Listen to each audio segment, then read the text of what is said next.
नमस्कार दोस्तों, आप सभी का स्वागत करते हैं एक नई वीडियो में। दोस्तों ये वीडियो आपके लिए बहुत ही ज़्यादा इंपॉर्टेंट होने वाला है, तो इस वीडियो को एंड तक ज़रूर देखना।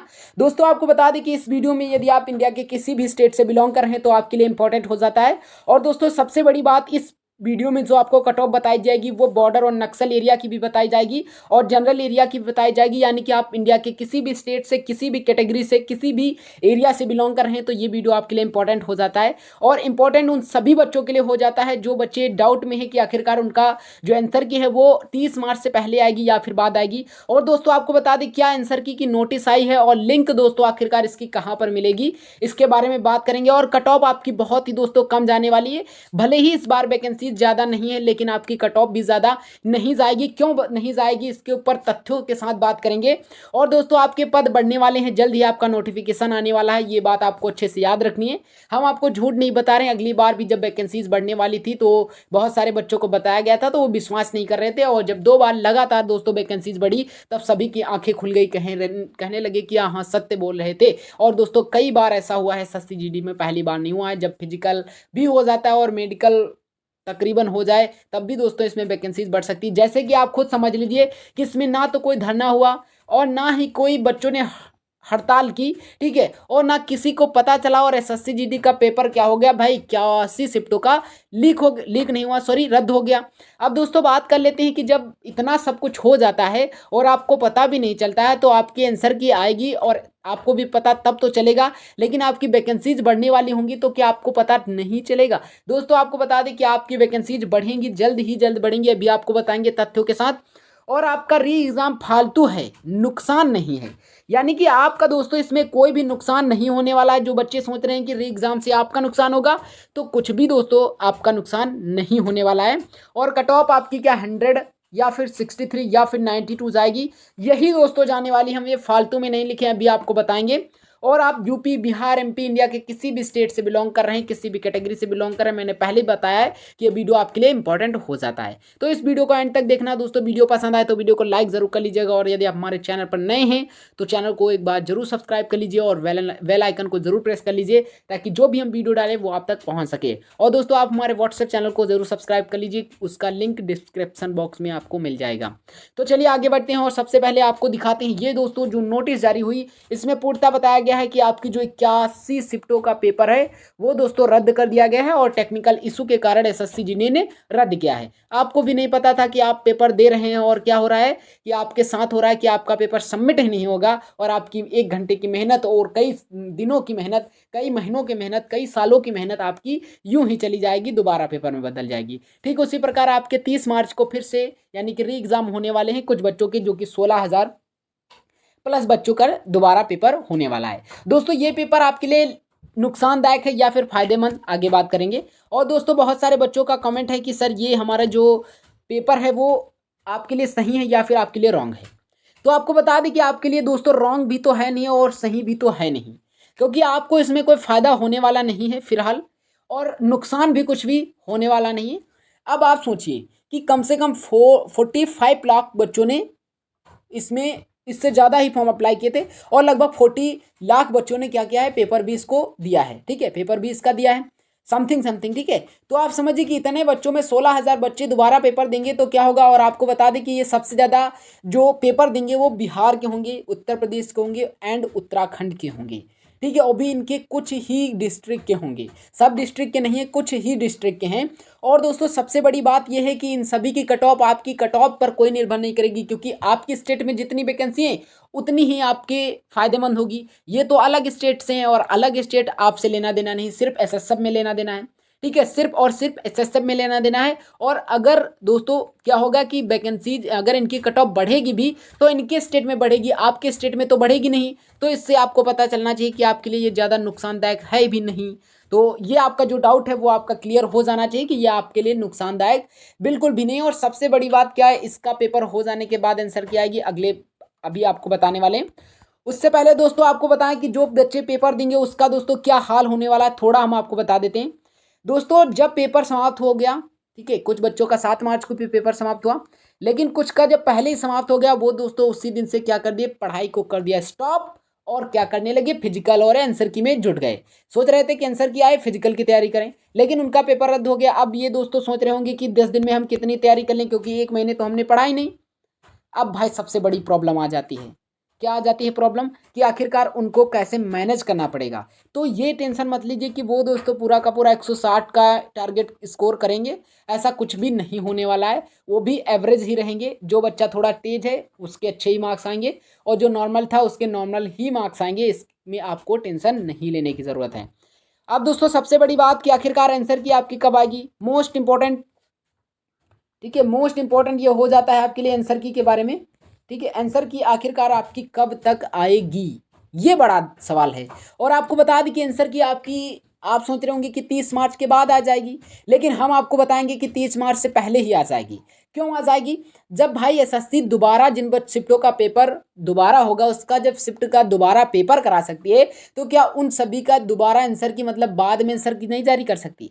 आप भाई 20, मान लीजिए 20 फरवरी को जिस बच्चे ने पेपर दिया है, अब दोस्तों मार्च चल रहा है, 20 मार्च 21 मार्च से ऊपर चल रहा है, और आप सोचिए कि 1 महीने तो ऑलरेडी हो गया है। अब आंसर की क्या आएगी, क्या 2 महीने बाद आंसर की आएगी, क्योंकि अभी 30 मार्च को इन लोग बच्चों का पेपर समाप्त होगा। तो एक हम कह सकते हैं कि 10 डेज का हो सकता है, समय ले ले, तो अब भी भाई कम से कम 40 दिन का समय हो जाएगा।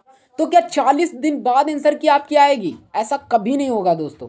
याद रखना, जिस प्रकार इन लोगों का पेपर दोबारा हो सकता है, ठीक उसी प्रकार इन लोगों की आंसर की लेट में आ सकती है। ऐसा पहली बार नहीं हो रहा है। अगली बार जब देखा होगा कि सिक्किम में दंगे चल रहे थे, तो उस बीच में वहाँ का फिजिकल करा पाना, रिजल्ट जारी कर पाना एसएससी के लिए बड़ा मुश्किल लग रहा था। ठीक उसी प्रकार उसने वहाँ का पेपर रोक कर, सॉरी, आप उनका फिजिकल एंड मेडिकल रोक कर उसका क्या किया, अब की बार 2024 में कंप्लीट किया, और तब फाइनल 18 मार्च को उसका फाइनल रिजल्ट आया। ठीक उसी प्रकार ऐसा भी हो सकता है। और दोस्तों आपको बता देते हैं कि आपको निश्चिंत रहना है, घबराना नहीं, अपने फिजिकल पर ध्यान रखना है। और बहुत सारे बच्चे यही सोच रहे होंगे कि सर अब हम होली के बाद ही फिजिकल करेंगे। हमें पता है कि आपसे बहुत सारे, जितने आप हमारे वीडियो देख रहे हैं, उनमें सभी 100% जो बच्चा कर रहा होगा फिजिकल वो बहुत अच्छा कर रहा है। और कई बच्चे तो यही सोच रहे होंगे कि होली हो जाए और उसके बाद आंसर किया जाए, तब हम करेंगे फिजिकल की तैयारी, मज़ा आ जाएगा। दोस्त आप ऐसा सोच रहे हो, जितना आप सोच रहे हो, जितना आप हल्के में ले रहे हो फिजिकल को, उतना हल्के में है नहीं। और आपको मेहनत करनी चाहिए। हम कोई एकेडमी को आपको नहीं ज्वाइन करने को कहेंगे, हम दोस्तों खुद आपको कहेंगे कि आप घर पर ही उसका प्रैक्टिस करिएगा, और आप 100% उसको क्वालिफाई कर जाएंगे। लेकिन आप जब तक मेहनत नहीं करोगे तब तक कुछ भी नहीं होने वाला। तो याद रखना, आपके आंसर की 30 मार्च से पहले आ जाएगी। आपको बता देता हूँ, ये लेट नहीं करेगी। अब कुछ लोग आपसे कहेंगे कि भाई बहुत दिन लग जाएगा, ऐसा कुछ भी नहीं होने वाला है। ये बात ध्यान रखना, इतने लाख बच्चों ने पेपर दिया, उतने लाख बच्चों को 16,000 बच्चों के लिए रोक कर रखेगी एसएससी, ऐसा नहीं होने वाला है। ठीक है, ऐसा नहीं होने वाला है। याद रखना, फिजिकल भले ही साथ में कराए, लेकिन आपकी आंसर की जारी हो जाएगी 30 मार्च से पहले ही, आपकी आंसर की जारी हो जाएगी। 100% लिख कर रख लीजिए, और उसका कुछ ज़्यादा दिन नहीं लगे, बस 2 ही 3 4 दिन में आपकी डिक्लेयर होने वाली है। और आपको फिजिकल में अच्छे से मेहनत करनी, भले ही आप होली तक इंतज़ार कर लीजिए, होली के बाद ही आप फिजिकल करिएगा, लेकिन आपको बहुत ही जल्दी फिजिकल तैयारी करनी चाहिए। क्योंकि याद रखना, आपका मई में फिजिकल होगा, 100% लिख कर रख लीजिए, आपका मई में जो फिजिकल होगा, क्योंकि अगस्त में उसका न्यू नोटिफिकेशन आने को बाकी है। अब दोस्तों बहुत बड़ी बात क्या है कि आखिरकार वैकेंसीज बढ़ेंगी या फिर नहीं बढ़ेंगी, वैकेंसी बढ़ेंगी या फिर नहीं बढ़ेंगी, ये जो डाउट है इसको सॉल्व होना बहुत ही ज़्यादा ज़रूरी हो जाता है आपके लिए। दोस्तों आपको बता देते हैं कि वैकेंसीज आपकी बढ़ने की संभावना है, और यदि बढ़ेंगी तो उसका नोटिफिकेशन जल्द ही आ जाएगा। क्यों मैं ऐसा कह रहा हूँ, क्योंकि पद बहुत ज़्यादा एसएससी, मतलब बहुत सारे वॉरियर्स पद हम कह सकते हैं जो पोस्टों की हैं उनके खाली, जैसे कि BSF, CISF, SSB, ITBP, CRPF. ठीक है, इन जितनी जितनी भी पोस्ट हैं उसमें कई कई हज़ार पोस्टें क्या पड़ी हैं, रिक्त पड़ी हुई हैं। जैसे अगली बार ऐसा हुआ था कि आईटीबीपी में जो पेपर का जो हो गया था, और क्या हुआ कि इनकी शिफ्ट में, मतलब इनकी वैकेंसीज रिक्त थी, तो इन्होंने एसएससी को नोटिस जारी किया कि हमारी पोस्ट में अभी बहुत सारी वैकेंसीज खाली हैं, कृपया इनको भर दीजिए। तो क्या किया था, एसएससी ने फिर से वहां पर पोस्टें बढ़ा दी थी। इस बार, अब की बार एनसीबी की पोस्ट एक भी नहीं है, तो एनसीबी की पोस्ट बढ़ने की संभावना हो जाती है। वहीं दोस्तों, जब आपने सुना होगा कि जब 2023 का रिजल्ट आया था, उसके बाद तकरीबन 85,000 के आसपास वैकेंसीज रिक्त खाली पड़ी हुई थी। उसमें से दोस्तों केवल 26,000 वैकेंसीज ही निकाली गई हैं, यानी कि 60,000 वैकेंसीज अभी भी यहाँ पर रिक्त पड़ी हुई हैं। तो आपको याद रखना है कि आपकी वैकेंसीज बढ़ सकती हैं, और आपको 100% बता देते हैं कि आपकी वैकेंसीज बढ़ेंगी।